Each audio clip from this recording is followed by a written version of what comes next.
Well, I know it's not Louisiana, but this is probably as close as you'll get to ever playing in Louisiana.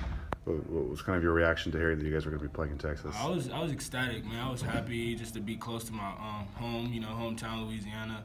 All my family's going to come out there and just show best support they could.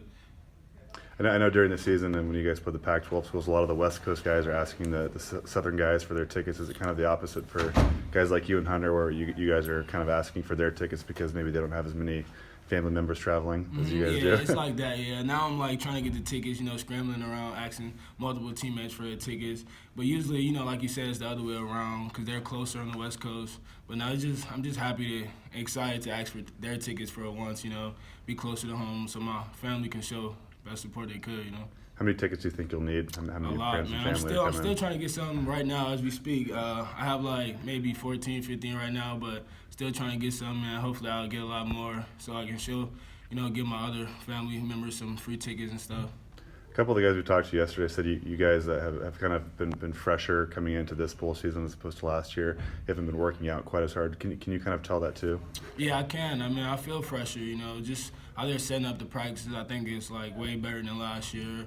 I just like it more, we're fresher. I just feel better. Yeah. Was it the case if you guys were kind of just hitting the weights and doing conditioning the week after the Apple Cup as opposed to? I'm not sure, honestly, but I know I just feel better, It's the start of bowl season today, too. Arizona State's playing Fresno State as we speak. We all know what the Pac-12's bowl record was last season. Just the perception of Pac-12 football as a whole and what an Alamo Bowl win might be able to do for its brand. Is that something that you've thought about or discussed as a team at all? Not really. We just been over here trying to get better, taking it one day at a time, practicing hard. And, once next week comes, that's when we'll really, get down to, game planning on Iowa State. Men's basketball is kind of going through the same thing right now. Just where do you think those thoughts or that national perception might stem from of Pac-12 football and men's basketball currently right now? I mean, I don't really get into all that, a lot. But I just go out there and try to do my best in practice, help the team as much as we can. I don't really get into that. You spend a lot of time with Aesop Winston. Coach Leach has said he had some of the biggest hands of any receiver he's ever coached. Yeah. Did you kind of agree with that? Does he have abnormally large hands? Yeah, he how does does. that help him? It really helps him a lot because it's just when he catch the ball, it looks too natural. I should say. But I mean, guys have great hands. Any ball in the air. I mean, I bet any amount of money he coming down with it. But what's it been like to watch him develop this season? I think there's a stat out there that he hasn't dropped a pass that's been targeted at him this year. It's been great, man. Just having him as a teammate has been all great. Having all the guys like Desmond, Calvin, it's just a great group of guys to work with, and get better as a whole. And we all coming back next year, so. Is that a pretty scary thought to think that as productive as you guys were? Yeah.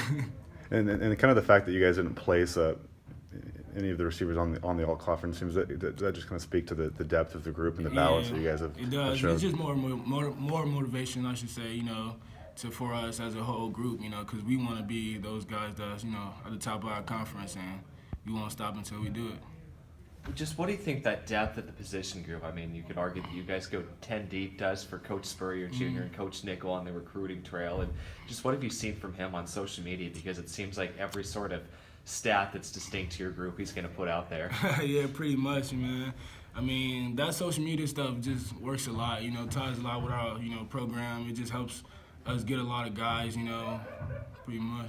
Thinking back to when you were a recruit a couple years ago, how much, did you pay attention to what was put out there on social media? I did, yeah. Because like I said, social media it just helps recruitment a lot. A lot of guys know what's going on social media, so they know this guy committed, that guy committed. It just helps a lot, You